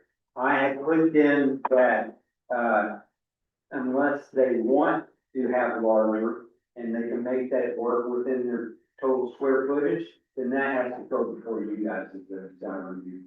So it does give them the alternative to have some type of graphic, And then, let's see, and then I clarified that incidental signage, including directional warning, trespassing, or operational signs shall not exceed 2 square feet. In other words, incidental signage was very vague, didn't really say what incidental signage was. And I'm trying to clarify that it's not just, a menu item or something like that. Last meeting, we worked with 1.5 square feet for the property across the street here, for their parking signs, but we need. Oh. So that was then, yeah, and so I put, not exceed 2 square feet, which is 2 feet by 1 foot, so, you guys can. we were at 18 inches by 1 foot. Yeah, and you can talk about that, but, and how much that calculates into that total 24 square foot and all that per business. I think that. Well, if they're incidental, it does. Right. Jeff, are on the 25%, are you assuming a very large window? I mean, someone might have a 2x3 window. Yeah, it still has to fall within their 24 square foot, of course, right? Your total, per business. What if you're 25% of the window area, right? Well, what if they only have a small window? Yeah, yeah, it would have to be 25% of that. You're probably thinking, But so most of these are business, and so I'm saying their total window area. So, most businesses you'll see have most of them have a pretty good, a lot of windows. It's just something that I would request that you guys, when you're walking around this week or, next couple of weeks, look at the windows, okay? And what do you think is a sign, right? Because a lot of people will put up, clothing with their brands or logos and stuff in the window. Does that count as signage, No. And all of that, we get that all the time. Somebody just questioned us in this past month that we said, well, you can't have that, sign in the window, right? And they were wanting to put this big sign in the window and, because it was a decal type thing, right? And we said, you have to go to the DRB to get that. And so they said, well, I'm just gonna cut it out and put it on my board and hang it over, put back in the window. That's gonna be. And I said, you know, that's what we deal with. I mean, that's the loophole that people are trying to figure out. Jeff, are you proposing that total square footage of the windows be added to a cumulative number and then 25% of that? So it could be more than 25% of Oh, a one particular. A window, you're right, exactly. Okay, that makes sense. That's how I see it. But I want you guys, I mean, that's just my feedback from reading other ordinances and everything. And looking at ours and seeing, what's happening. So, you know, I think it just needs to be some type of balance. And then I'm always open for having, you know, almost like a conditional review. In other words, if it doesn't meet that 25%, then they have the alternative to come before you guys to get that approved. Do we want to give Jeff feedback on the incidental sign size? Well, I think your size, but I was also wondering about number, you know, how many incidental signs is anyone, so if it would, so the incidental signs don't count into your 24 square feet, so But it would have to be. yeah, but the number could, you guys could. That's where, you know, I think we need to give some good consideration to, Yeah. the number of. Number of signs, is there. Somebody. Yeah. I was sympathetic in that matter last month, that the different businesses, they want to line out whose stall is what. I know that chocolate shop was around when my daughter actually worked. I don't know, I mean, but I'd rather not. See it get too cluttered. Exactly, You know, yeah. if it's a certain size and they wanna say, you know, no parking, no dogs, no, you know. Then, they're gonna need to prioritize what they want on that. And I would say one per parking spot. I don't know where you put an incidental sign that Well, would say no trespassing. I don't really know, but that's where. Direction. I don't know if you walked past Castaways recently. Not recently. They have, keep out the landscaping signs about every 3 feet. Well, see, but there you go, that's the perfect, that's an example of what I And think, that's too much. I don't like that. Yeah, so I. don't like Megan. Yeah, if, So, yeah, I personally think like a number per, you know, a number per business or whatever, if you're only allowed a certain number per, you know. that's probably the best way to go, so that you're not having to measure and, you know. How about, incidental sign, a number per business or per parking stall, since we're getting rid of parking anyway, it's a good point. Well, let's not put that in there. How about one incidental sign per business? And, I don't think that's enough. well, what more would you need an incidental sign for? Well, I can see at a minimum on four, if you had frontage on 4 sides, I can see. I can see, you know, a parking directional sign, I can see a landscaping sign, and I don't know, I mean, I can see more than one. Well, I guess it depends on exactly what an incidental sign is trying to say. To me, it's mostly gonna say no parking, no dog, you know. But they all also have their ownership. Let's say, yeah, Property management. how about like, 2 per business frontage or something? Or one per business frontage, because the frontage would cover if you have 4 sides. So I can draft it as one or two minutes that businesses can give you that back. But I prefer the 1.5 story. So. Yeah. Well, that can be the signage, then, and, you know, we're still gonna limit the sign face size, but then they get a number. I can see the parking being needed in a location. You want the no parking sign at the location where you don't want them to park, or parking. And then other incidental signs like property managed by blah, blah, or, you know, keep off the grass. Okay. In a place where the grass is. I wanna see, what's the safety law. Yeah, I know, I don't want to see what's that. Okay. Is a sign that designates a handicap spot incidental? Or that's required. That's required. Well, how about if you set it up so that you get one for business frontage, and then if you want another one that says something, then, and Yeah. to the Yeah, DRB, it will be and you DRB. show, After the DRB, yeah. yeah, so That would be. yeah, so that way you That would be a lot less. are eliminating, and then if they need to Yeah. have violation. One per frontage, and one to install, and then any other. Any other, Okay, Keep going. then I put the, temporary lawn, including real estate, construction, political signs not to exceed 4 square feet.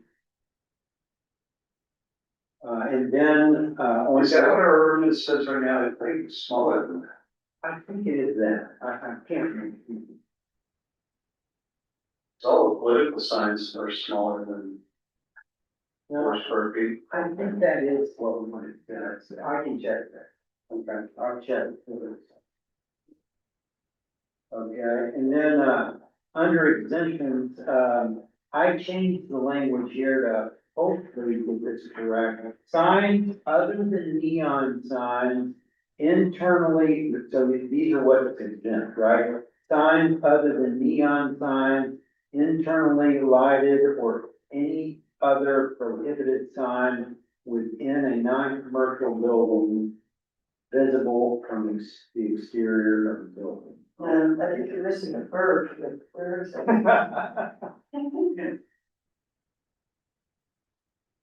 The following signs are exempt from the provisions of this chapter. Signs other than neon signs internally lighted or any other prohibited sign within a non-commercial building, Shall be visible or shall not be visible, which are, which are, yeah, are, oh, I see. Yeah. These are exempt, okay, got it. I'll look at that language, but that, you get what I'm trying to get at. Yeah. Yeah. And this is in non-commercial Right. building. So These are it's- saying not visible from the exterior of the building. Yeah, Can we go back one thing, I think, yeah, to the right. window sign? Yeah. This one, We need a sign permanently painted, etched on or affixed to the window, so I'm assuming that means decals. So where was this? this is under definitions, sign definitions, window sign.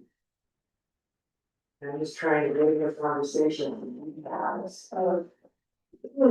sorry, to go back that far. Where is it, 176204, regulation station? No, it's, yeah, so it's not for definition of the window. Okay, what does it say? It says, window sign is sign permanently painted on, etched on, or affixed to the window. Yeah. So- Get rid of that. Yeah, is that what the decals? Okay, so I'll get rid of the affix. Yeah.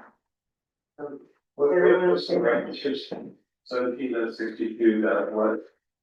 No, it's one 1704 definitions of sign related definitions, share the first page of. Oh. Okay, yeah, that, The window sign, I mean, I don't know how anybody feels about decals, but I know that they not been, supported previously, so. Well, wait a second, no, we need that, that's right, we do need it there, but it still has to go before you guys. Oh, So you guys can deny, okay. right? It's, cause our language under the window signs, and that's what I was looking at, all signs are visible by. So in other words, back in this section right here, yeah, So it says under window signage, under our regulation, all signs visible by the public, window not signs, exceed 25%, non-ash or painted window signs. Yeah. Where letters exceed 12 inches are subject to review. yeah, so in materials, Anita, under J, materials, it says, it should say 2 permanent signs shall be constructed of wood or have a wood exterior with acrylic or latex paints, recycled water-based paints, Yeah, or be part of an awning. Window signs would be painted on or etched lines. And then it says, permanent signs consisting of other materials must be approved by the designer. Oh, okay. So that's where, That's fair. yeah, so it allows those, but only if they get your approval. Okay, and so then, Jeff, I'm sorry, Yeah. I'm a little lost, the part when you were talking about illuminated signs and neon and all that kind yeah, of stuff. that's under exemption. Okay. Is it worded right down that those signs are not allowed under any circumstance? Right, Okay, you can't go and get a DRB right, approval on that. okay, and then other exemptions, I changed the 3 flags because currently it says it was funny, the day I wrote this language here, I was at the police department and we were doing the new police department building, and I said, we're even breaking our own law. Oh, God. Because currently it says 3 flags of national, state governments, right? That's what it currently says. That's all you only have flags you can fly, or 3 flags of national or state government. And so I've changed it to say up to 3 flags of national, state, governmental, or non-commercial matters. So we just don't want somebody flying local or brand there, but they can fly flags and their nomination or their, even their, if I want my Georgia flag up there. yeah, right. Does that make sense to you guys? I mean, there's a lot of flag poles up and a lot of people do fly flags, and so, anyhow, governmental signs erected on public land, I exempted those. I want you guys to think about that, if you, I just have not seen one where, like, even the city hall and those kind of, ones we've done, police department, they seem to be, it seems like a formality, like it's up to you guys, I'm not doing that. If I think, we don't have any others that I can think of. Temporary political signs not exceeding 4 square feet provided the signs were erected no more than 30 days prior to and removed within 7 days following the election for which they were intended. G, temporary non-illuminated real estate for actively listed properties or construction signs for actively permitted properties not exceeding 4 square feet nor more than 1 per lot, provided said signs are removed within 15 days from the sale, lease or rental of the property, or within 7 days of completion of the project.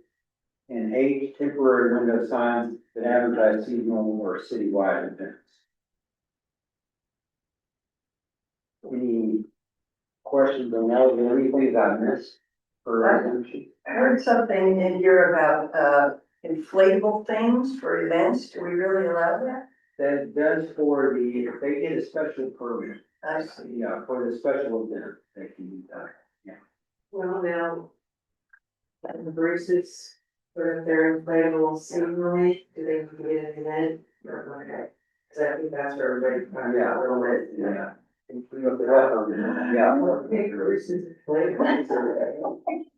So, and then on the permits required, okay, so this is where I, have put more language here because we didn't have really any language on this.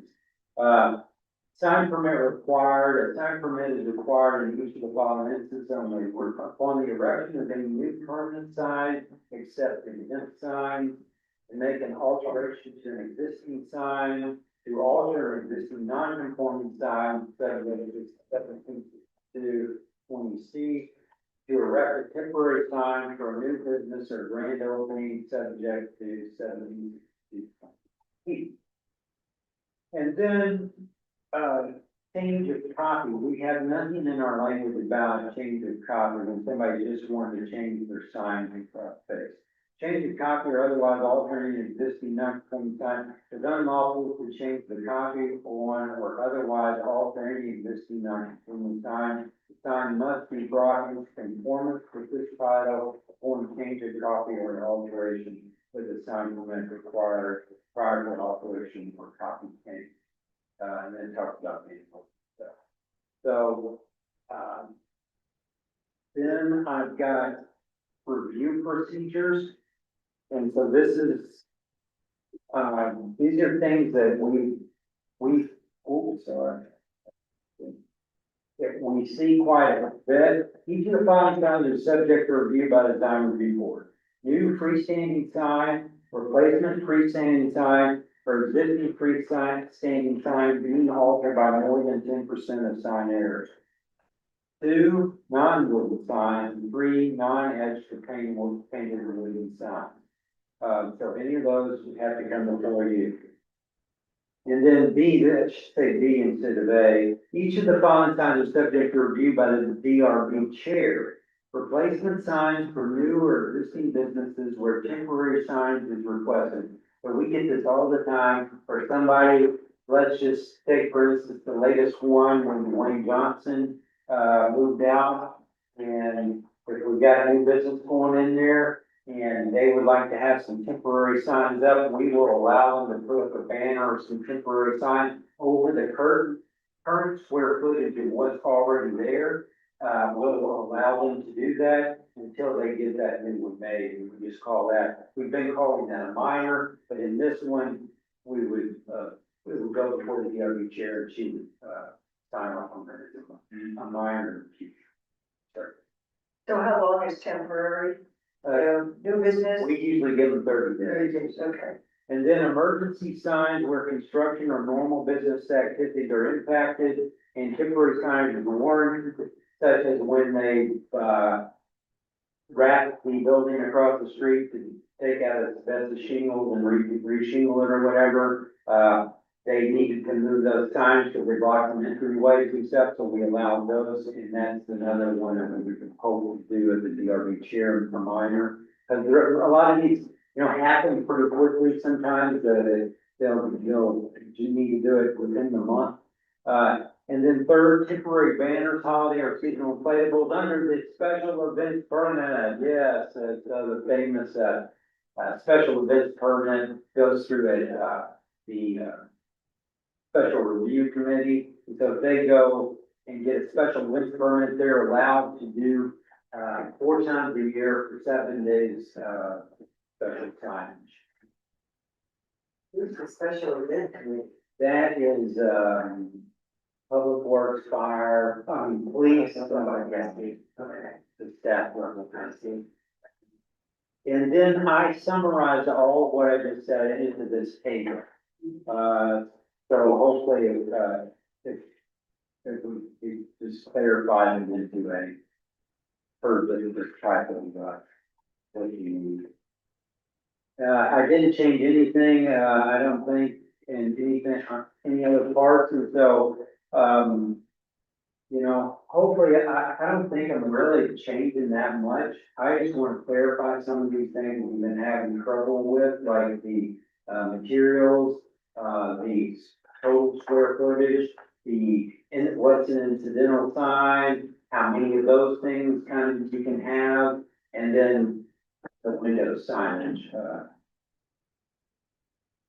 And what is the design review board recommendation? I mean, where does that go?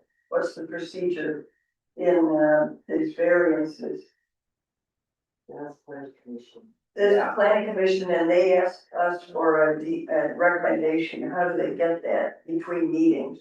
Okay, so what we'll do, you mean for the signage order? Yeah. Oh, yeah, so what we're gonna do is, we're gonna redo this next month with the public, to hopefully get some business owners here. Let's try to get the word out on that. I'll try to go door to door throughout the week, try to invite them and get as many as we can. But then, what we will do, then we look through our language, we make a recommendation to the planning commission. And then they're the ones that will, my hope is that we're going to see this short-term rental cap, this signage language, and then we have some housekeeping language that we've been wanting to change for a number of years. Those are all gonna be packaged and hopefully would then go before, start the planning commission, likely around September. Cause I think that, well, actually, they may be able to go a little quicker than that. But soon, as soon as we can. Okay. So, but there's also a provision in here about variances to a sign requirement, that, goes before the planning commission, and they've got 3 criteria. One of them is exceptional design, style, or circumstance. They're supposed to somehow get a DRB recommendation. How do we expedite that? Oh, So that- very, That, okay. Can that be a chairman then? No. What made that? yeah, it's even required. I wonder how many we've had. Do that. So we only have the one recent sign variance Yeah. application, and it wasn't This one. special. Yeah. You know, it wasn't particularly exceptional, it wasn't different or unique or anything like that, so the planning commission did. Well, the variance would be for the size, Right. or something, and so there would need to be an exceptional design. Yeah. Have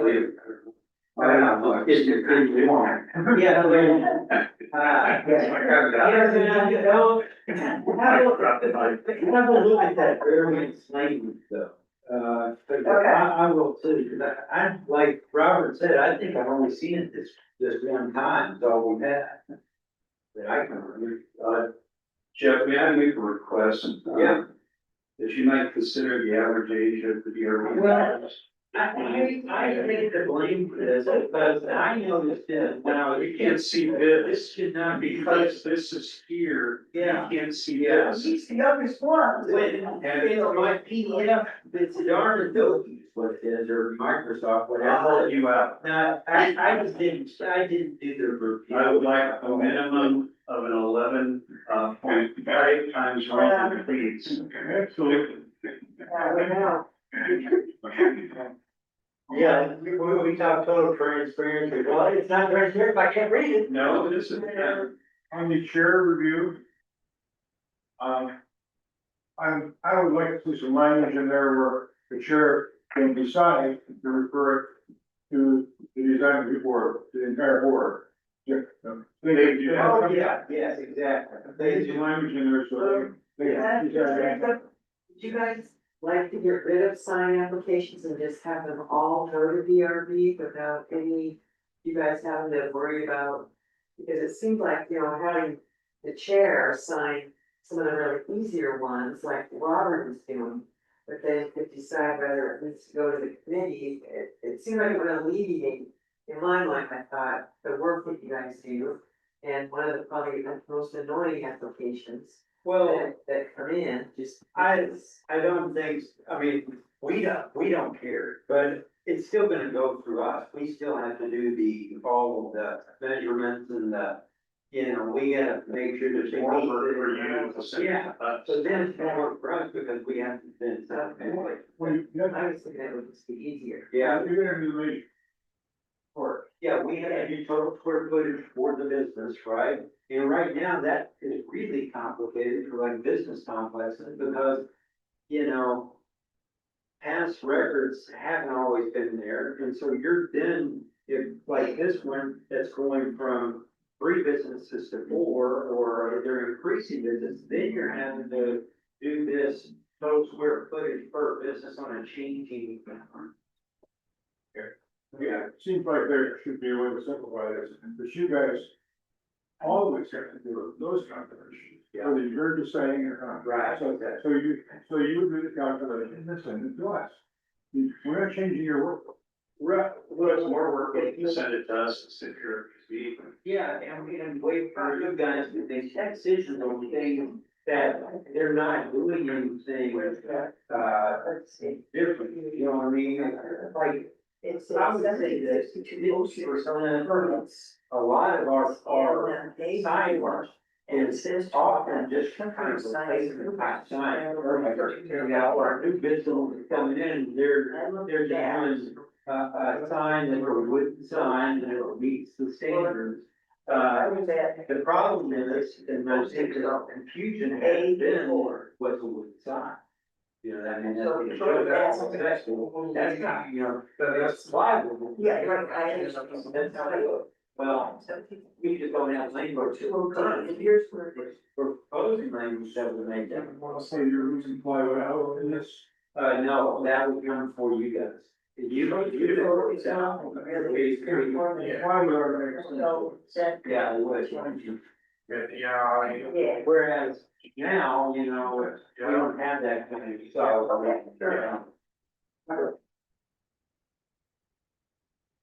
Alright, well, I just thought trying to get it out easier, so for me, so.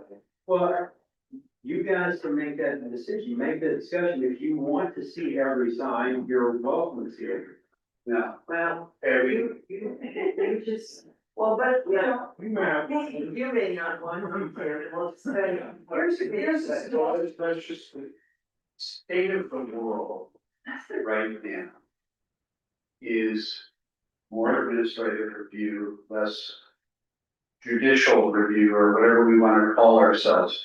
Because this, if you're talking about taking barriers to doing stuff out, what we are, We want to. I don't want to see everything, because Well, it would be signed by the chair, the freestanding 10%, the chair could sign it off. There could be a sign, I mean, so staff just had to measure, they didn't have to worry about, well, what's this material, what's this color, what, you know, what is it gonna look like in the window, I mean, and that's where we could do the design review, and staff could be, I guess, in my mind, they would have less of a workload headache, you know, for when they approve something and then somebody yells at them like, that's not wood, that's not the right color, well, that you would have as committee signed off on it so that the staff doesn't have to take that kind of pressure for approval. They just, yes, it meets the measurements and you guys decide on colors, design, and material. isn't that essentially what we do right now? Not really. No, really, What we have, so if somebody came in with, let's just say, a wooden sign that meets their total business square footage. And they're just placing that on a wall, right? There's not a freestanding sign. If it's just gonna be a wall sign, it meets your square footage, and it's wooden, we do that, that's an administrative. Right. And that's a good portion of probably 50%. Robert, what do you think, on what percentage? How many administrative reviews of signage we do? I mean, we can probably get that for you by the next meeting. the majority are, that's right. Yeah, majority are. We'll get you those numbers so you guys can think about it. Yeah. But all of that is, yeah, that's part of, you know, when I put that into the 2 tiers, that is how we normally do it right now as minor and majors. And it's just not in it's not been put into language yet, right? We really have administrative, minor, major. And our language currently is just so bad for all of the ERP language. It doesn't specify that, and then signage doesn't either, so we've just been doing that because, it's a lot easier to get that signed, especially with emergency, which are very sensitive. But I want you guys to have input on that, that's why, Yeah. feel free to look at all of our stuff. I do think we've got some expertise in signage right here on this committee, and I'm looking at her. Well, I don't know. And I wonder if, It's just, design. if it might be useful to have the deputy chair review things when there's a recommendation for signs, because I think that I'm a newbie here. And you aren't, and you grew up here. And so I would think that it would be more useful to have, if we're gonna do a recommendation, that it be the deputy chair. Well, we couldn't do that. What we could do is that, we would say the chair, but you can always defer that responsibility. I could? Okay. Yeah. Okay. So, and I'm just saying that, when we go through that next month, you guys have some Okay. thoughts about what you want, and we'll bring you back numbers of how many we do. Like, Yeah. Good, and if we can do something to help. Or the, or the. Maybe there really. Great. We're breaking up the room. You don't need this for anything? Is that, we still have, we still have, yeah. And adjournment. No, we're not ready to adjourn. Oh, no, I'm not. We're not? Saying good of the order and then adjournment. Yeah, you guys do your, still got what it is. If you order it, Yeah, I did. I'll go to the order. Yeah, did you? I was just. I think we'll be fine. Okay, so. Oh, what's that? Yeah. I think that, All right, so the work session is concluded. Is there anything, does anyone have anything for the good of the order?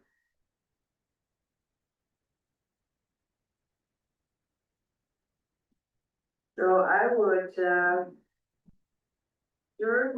ask for motion to. I just have one thing. Okay, So next month, they're using this space for Sandcastle. So we're going to be meeting at the Tolovana Arts, building. nice. So, if we have to do the, special meeting for signage, if that agenda gets too full, then let's, we'll look and see if we can, if it'll be there or here. I can't remember what dates this is being. It's, I think like the 13th through the 29th. Yeah, so it'll likely be there as well. Yeah, if we did a special. Okay. So we'll probably be able to know this by the end of this month, and get the calendar dates out to you to see which dates would work for you, okay? That's all I got. Here.